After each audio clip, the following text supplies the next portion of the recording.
السلام علیکم، کیسے ہیں؟ سب ٹھیک ٹھاک ہیں؟ امید کرتا ہوں سب ٹھیک ہوں گے۔ آج کا میرا یہ مختصر جو ریکارڈنگ ہے یہ انشاءاللہ تعالی سورہ بقرہ کی جو شروع والی آیات ہے نا اس پر مکمل ہوگی، یعنی الف لام میم سے لے کے تو اولئک علی ھدی من ربہم و اولئک هم المفلحون۔ تو چلیے شروع کرتے ہیں۔ بسم اللہ الرحمن الرحیم۔ الف لام میم، الف لام میم جو ہے نا یہ حروف مقطعاتی ہیں، جس کا علم اللہ کو ہے، اللہ کے علاوہ کسی کو نہیں ہے، شاید انبیاء کرام کو ہو، علماء کو اور مفسرین کرام کو نہیں ہے میرے اندازے کے مطابق۔ خیر آگے اللہ تعالیٰ فرما رہے ہیں ذالک الکتاب لا ریب۔ میں اکثر کہتا ہوں کہ بھائی نماز پڑھتے ہیں اللہ پاک قائم رکھنے کی توفیق دے، اور جو قائم رکھتے ہیں ان کو خشوع و خضوع سے مزید پڑھنے کی توفیق دے اللہ، اور جو خشوع و خضوع سے پڑھتے ہیں اللہ ان کو اور زیادہ نمازیں پڑھنے کی، نوافل نمازیں پڑھنے کی توفیق دے۔ خیر جاتے ہیں اپنے بیان کی طرف۔ جو اپنی بات کرنا چاہتا ہوں وہ یہ ہے کہ اللہ تعالیٰ شروع میں بتا رہے ہیں اللہ کہ یہ جو کتاب ہے نا اس میں کوئی شک نہیں ہے، لا ریب ہے۔ لا ریب کو مطلب سٹیمپ ہو گئی ہے کہ ایک چیز جو ہے نا سرٹیفائیڈ ہے، یہ کتاب سرٹیفائیڈ ہے، کلیئر ہے کہ اس میں کوئی شک نہیں ہے۔ جب اللہ نے فرما دیا تو مطلب شک کی گنجائش بھی نہیں ہے، سوچنے سمجھنے کی بھی بات نہیں ہے۔ فی ھدی للمتقین، اگلی بات اللہ فرما رہا ہے کہ اور اس میں پرہیزگاروں کے لیے ہدایت ہے، جو متقی بنیں گے، جو پرہیز کریں گے ان کے لیے ہدایت ہے۔ ہم دعائیں کرتے ہیں اللہم اہدنی اللہم اہدنی، اللہ ہمیں ہدایت فرما۔ کرنی چاہیے دعا، اچھی بات ہے، دعا ہی اللہ سے ملا دیتی ہے بندے کو۔ دعا مانگنے سے اللہ خوش ہوتا ہے، پھیلائے ہوئے ہاتھ اللہ کو بڑے ہی اچھے لگتے ہیں، اللہ سے مانگنا اللہ کو بڑا پسند ہے۔ اللہ فرما رہا ہے کہ جو ہدایت ہے نا وہ پرہیزگاروں کے لیے ہے۔ پہلے فرمایا کتاب سرٹیفائڈ کلیئر ہے، اس میں کوئی شک نہیں ہے، ساتھ ہی فرما دیا فی ھدی للمتقین، اس میں پرہیزگاروں کے لیے ہدایت ہے، جو پرہیز کریں گے۔ پرہیز کن چیزوں سے کرنا ہے؟ دنیا کے بہت سے معاملات ہیں دنیاوی، اپنی بہت سی چیزیں ہیں، گناہ ہیں، بہت سی چیزیں ہیں، سب کا پتہ ہے۔ ان سے جو پرہیز کرے گا نا، ان سے جو بچے گا وہ ہدایت پا جائے گا۔ اب اللہ فرما رہا ہے کہ ان سے بچنے کے طریقے کیسے ہیں، جو مختصر طور پر اللہ نے جو خلاصہ جسے کہتے ہیں، خلاصے میں یہ فرمایا کہ اگلی آیت میں اللہ تعالیٰ فرما رہا ہے الذین یؤمنون بالغیب ویقیمون الصلاۃ ومما رزقناہم ینفقون، وہ لوگ جنہوں نے غیب پر ایمان لاتے ہیں، جو لوگ غیب پر ایمان لاتے ہیں اور جو ہم نے ان کو دیا ہے نماز قائم کرتے ہیں، یقیمون الصلاۃ نماز قائم کرتے ہیں، اور جو ہم نے دیا اس میں سے خرچ کرتے ہیں، جو رزق ہم نے دیا اس میں سے خرچ کرتے ہیں۔ پہلے جو ہے نا غیب پر ایمان لاتے ہیں، اللہ اور اللہ کے رسول پر، اور جو کتابیں ہیں، یہ مختصر جو خلاصے میں اللہ فرمانا وہ یہ ہے کہ غیب پر ہے، غیب میں جو اللہ تعالیٰ نے نازل کیا وہ غیب ہو گیا، وہ غیب پر اللہ ہمیں نظر تو نہیں آ رہا نا، لیکن اللہ ہر جگہ موجود ہے، اس کی کبریائی ہر جگہ موجود ہے۔ وہ کہتا ہے کہ میں تیری شارق سے بھی زیادہ نزدیک ہوں۔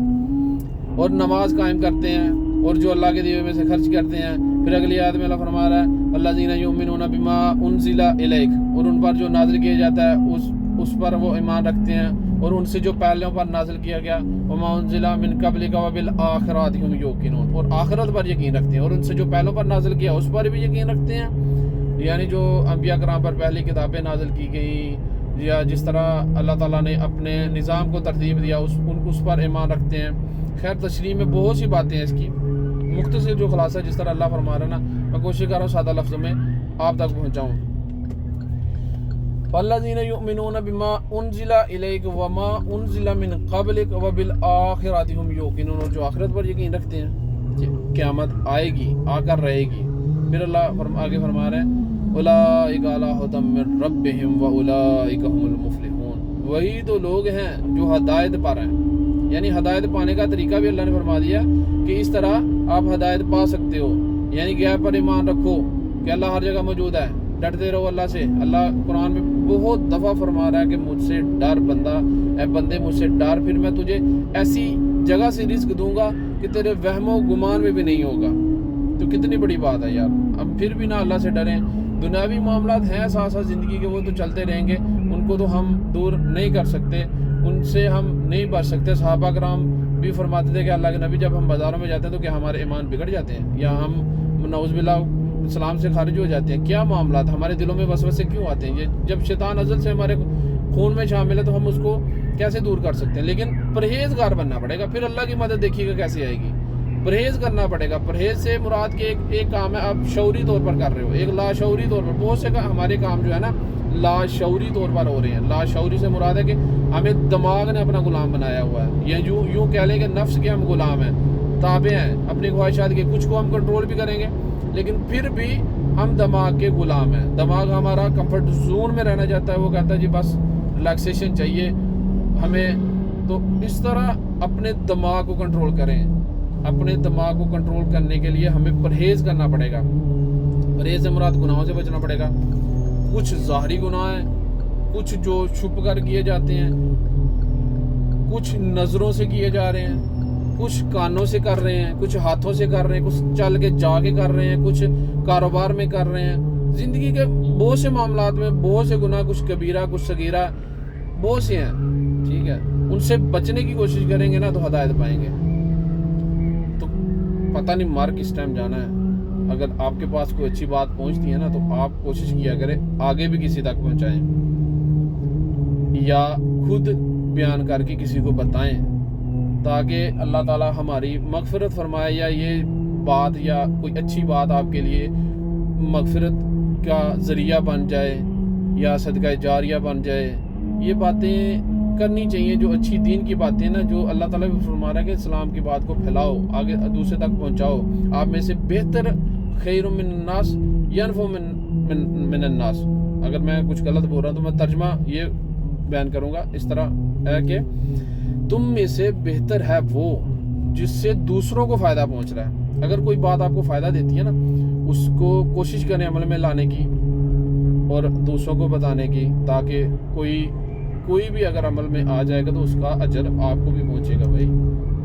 تو اس لیے مختصر یہ میں نے وہ پڑھا تھا ترجمہ, اور آپ کو بھی کہتا ہوں کہ قرآن پاک کو با ترجمہ پڑھیں, یقین کریں اور اللہ سے مانگیں کہ اللہ ہمیں قرآن کی سمجھ عطا فرما, تاکہ زندگی کے آپ کے معاملات ایسے درست ہو جائیں گے کہ آپ کہیں گے یار کہاں ہم بھٹکے ہوئے تھے. تو یہ قرآن کتنی ہی اعلیٰ کتاب ہے اللہ کی, کتنا ہی اعلیٰ کلام ہے. اس کو پڑھ کر سمجھنے کی کوشش کریں گے پھر ہی اس کی عظمت کا آپ کو صحیح سے اندازہ ہوگا. تو مجھ سے اگر کوئی بات غلط ہو گئی ہو تو معاف کرنا. وما توفیق